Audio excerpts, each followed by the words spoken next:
we come back to this code. Okay, so here what we'll do is, first we'll clean up some things. I'll remove this title and I'll make it as student.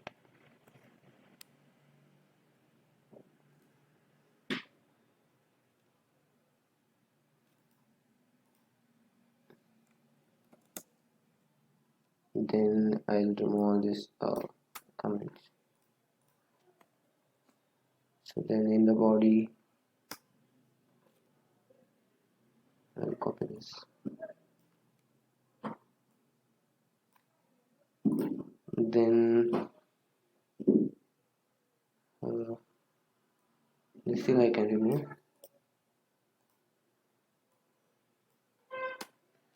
Okay, so next all these are like the script tag. So now let's see like how it looks.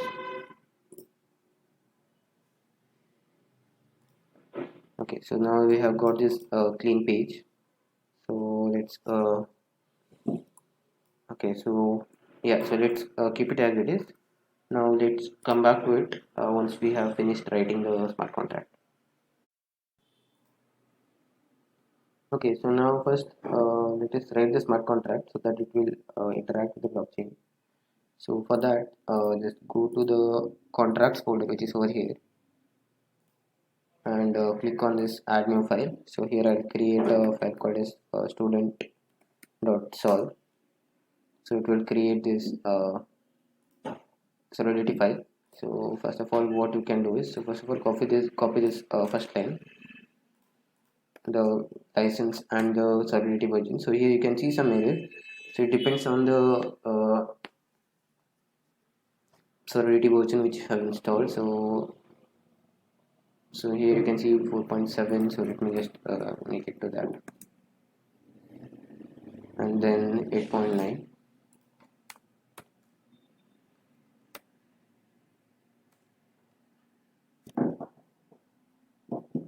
Okay, 4.17. Right, so after the small changes, so now let's start writing the contract. So here you can see, so it start by contract and then the contract name. So let me create this contract called as student. So in here, so first of all, what I need is I need a student object. So for in order to create that, create my own student object. So I'll make use of this struct. Right, so then I'll create this student object. Let me name it as students and I'll give this thing as student. Okay, so inside this, so each student will be having a ID. We'll give it as student ID. Then there will be a name. Then you are having you can keep a USN. Okay, so now so these three fields are present in this student structure. So we can use this in order to populate our data. Right, so this thing is done. So now let's create a mapping so that we can have a key value pair. So now in order to create a mapping, so we can use this mapping keyword. So inside this I'll have a unsigned integer, so it will be mapped to a student data type which we have created. So this will be called as student mapping. Right, so here what does it represent is, so one in unsigned integer is basically our 1 2 3 and all those. Then student is our data type which we have created. So here what we can do is, so if we give something like student mapping of 1, so then it will point to the first student, or the one which is having the ID as 1 or something like that. We can do we can map it with the student ID, so that we can get the data from the blockchain, or we can uh, basically identify the data on the blockchain. So that's why we are using this mapping. Right, so after this, so now let's create a function so which will be helping us to add student data onto the blockchain, right? So now in order to create a function, so you can create a function called as add student, right? So student will be having, so let's keep three fields. So one is the id field, then we are having name and a username. Okay, so now let's start that.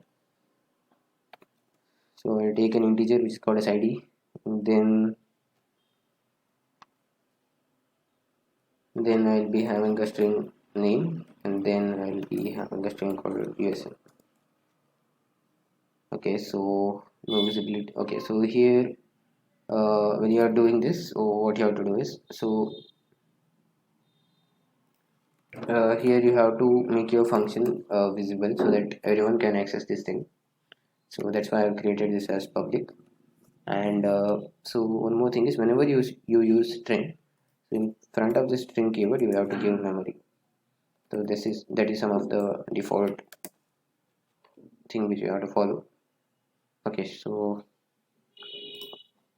right, so this is the function called as add student, so which will take these parameters which we can use to enter the data.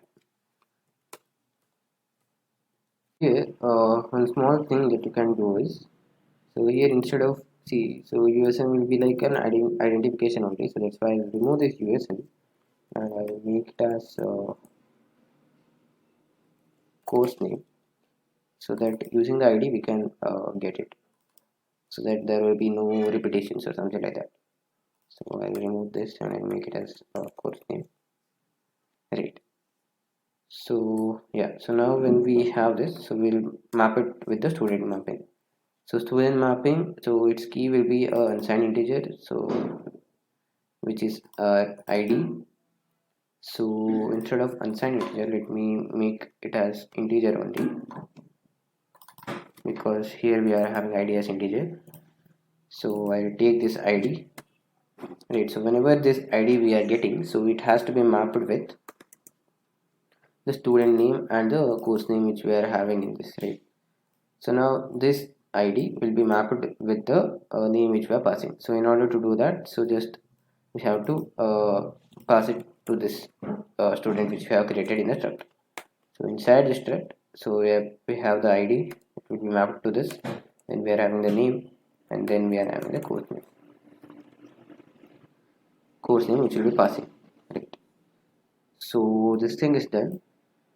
So now with this id, these particular students have been mapped, right? So this is add student. So then we can have one more function, so which we can use in order to get the student data. So I do something like get student, right? So this function will take in id as its parameter, so that we can return the value. So since we are using this function, so I'll make it as public, right? So right, so now one more thing, that is, so here we are using it to get the student, right? So get the student means we are expecting some values, so it should return some values. So that's why here I have to add a return statement. uh, okay, so inside this return, so I am expecting it to return this entire student object, right? So inside the student object we are having three fields. So in this I need only the student name and the course name. So here what I'll do is, so I want it to return student name and course name, so which are strings. So that's why here I'll give it as string. I'm expecting a string to be returned, and one more string has to be returned, one for name and one for the course name. So whenever you use we use string, so we need to give memory, so that's why I'm giving memory there, memory, right? So yeah, so this is return. So now inside this we have to actually specify what it has to return. So here I'll give return, let me returns. Okay, so return, and then so it has to return me all the values. So I will take the student mapping. So inside this I'll get the id. So from that id I want the name, so I'll do it as get the student name, right? This is the first string which I want. So then the second string, that is student mapping id dot I want the course name, so I'll do it as course name. Okay, so now here it can be restricted to view. Okay, so here what you can do is, so since it is only returning you some values, so that's why we can make it as view. So it's not a writable function, you're only reading the value from the blockchain, so that's why you can make use of this keyword called as view. Okay, so now we have written this much contract. So here one more thing that you can do is,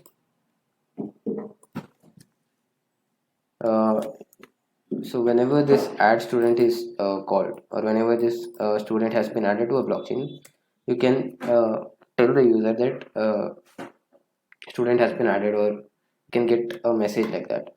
So that thing you can do in the contract using something called as events. So events are basically used in order to communicate that something has changed in the background, so that you can display some things on the front end. So that communication with the help of events, you can do that communication. So in order to create an event, so we'll use a keyword called as event. Then I will give a name called as add student. Event name is added student, or can make it as student added. So it will be similar to function. So you need to just provide what you want to return. So whenever this added student event has been called, so I want to return you with the ID, the student ID, and then also I want to return your name, also the course name. So I want all these fields to be showed whenever this thing is happening, uh, whenever this event has been called, right? So what I can do is, so whenever I add the student, I can call this event.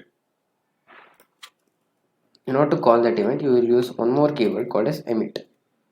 Okay, so here you have declared the event, so that event you are using it over here, you are showing it over here. I'll do something like emit the student added event. So inside this I'll pass in all the parameters. So these parameters from where I'm getting it from this thing only, because this is the student which has been added.